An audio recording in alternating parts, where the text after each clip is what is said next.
도시에 숨겨진 청소부들. 매일 지하철에서 나와 집까지 가는 길, 여러분은 무엇을 보시나요?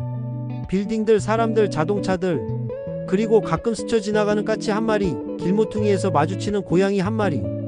우리는 흔히 도시를 콘크리트 정글이라고 부르지만 사실 이곳엔 우리가 생각하는 것보다 훨씬 많은 생명체들이 살고 있습니다. 그리고 그중 상당수는 우리가 전혀 모르는 사이에 도시를 깨끗하게 만들어주는 숨은 청소부들입니다. 가장 혐오받는 청소부, 파리와 구더기. 여름철 쓰레기통 주변에서 윙윙거리는 파리들 정말 짜증나죠. 하지만 잠깐 이 녀석들이 없다면 어떻게 될까요?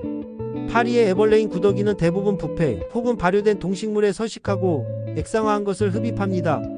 또한 검정파리는 3km 떨어진 곳에 있는 시체 냄새를 맡을 수 있고 사망한 지 10분도 지나지 않은 사체의 상처에 알을 낳을 수 있습니다. 놀랍게도 구더기는 살아있는 조직을 먹지 않고 살균력이 있는 분비액을 내뿜으면서 부패한 조직을 소화시킵니다. 대부분의 구더기는 생태계에서 동식물의 사체를 분해하는 분해자를 맡고 있어서 생태계에서 상당히 중요한 동물입니다. 만약 이들이 없었다면 도시의 모든 유기물, 폐기물이 썩지 않고 쌓여만 갔을 겁니다. 정말 상상만 해도 끔찍하지 않나요? 다음은 보이지 않는 사냥꾼 거미. 집 모서리에서 발견되는 거미줄, 대부분 사람들이 바로 치워버리죠. 하지만 거미류에서는 그물과 같은 포획 장치를 이용하고 또 돌아다니기도 한다고 합니다. 거미 한 마리가 하루에 잡아먹는 곤충의 수를 아시나요? 약 2~3마리입니다. 작은 수치 같지만 도시 전체의 거미 개체수를 생각해보면 엄청난 숫자의 모기, 바퀴벌레, 작은 해충들이 매일 거미들에 의해 처리되고 있는 셈입니다. 장님거미는 주로 숲풀 속에서 서식하며 많은 종은 잡식성으로 주로 작은 곤충과 모든 종류의 식물성 부식물 및 곰팡이를 먹습니다. 일부 종들은 죽은 유기체나 새똥 및 기타 배설물을 먹는 청소동물이기도 합니다. 집안의 거미 한 마리가 사실은 여러분의 무료 해충 방제사였던 셈이죠. 다음으로는 땅속의 조용한 일꾼 지렁이.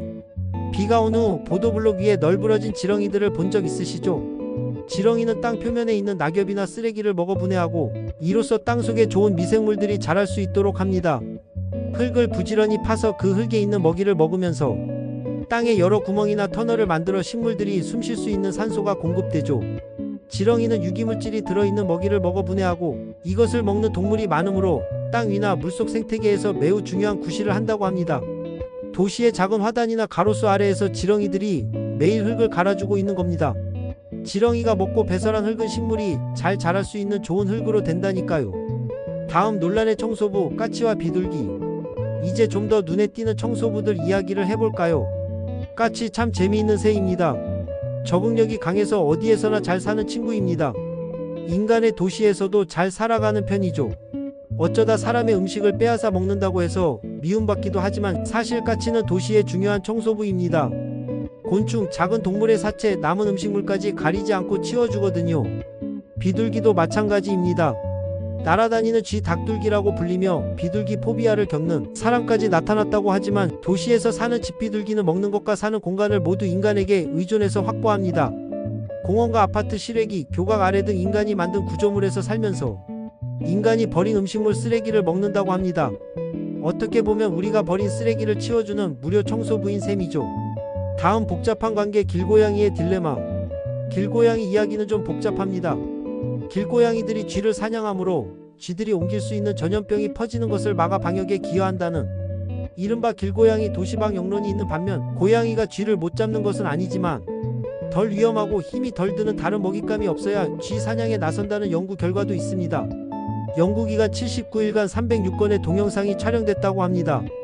길고양이가 매일 어슬렁거리고 많을 때는 3마리에 달했지만 쥐에게 몰래 접근한 것은 20건에 불과했다고 하니 실제로는 쥐를 그렇게 많이 잡지 않는 것 같습니다. 하지만 야생의 고양이들은 평균적으로 5일마다 새 2마리를 잡아먹는데 1년이면 150마리라는 통계도 있어서 생태계에는 부담이 되는 것도 사실입니다. 복잡한 문제죠. 단순히 좋다 나쁘다로 판단하기는 어려운 것 같습니다. 도시는 인간만의 공간이 아닙니다.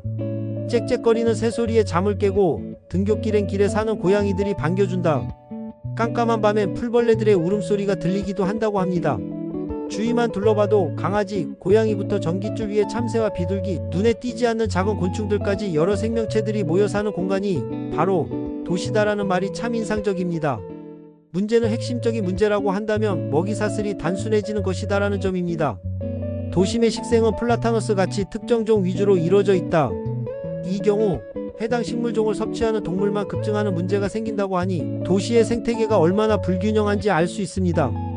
오늘 우리가 살펴본 도시의 청소부들을 통해 알 수 있는 것은 무엇일까요?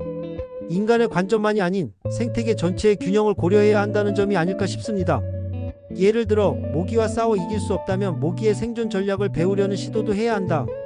모기를 퇴치하기 위해 다수의 연구자들이 모기 연구를 진행하지만 그 누구도 모기와의 전쟁에서 승리한 적이 없다는 말이 참 의미 깊습니다. 우리가 혐오하거나 귀찮아하는 그 작은 생명체들도 사실은 나름의 역할을 하며 도시라는 거대한 생태계를 유지하고 있는 건 아닐까요?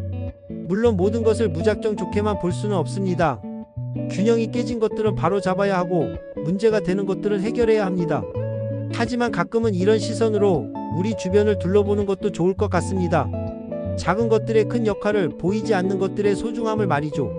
오늘도 어딘가에서 묵묵히 일하고 있을 도시에 숨겨진 청소부들에게 고마운 마음을 가져봅니다.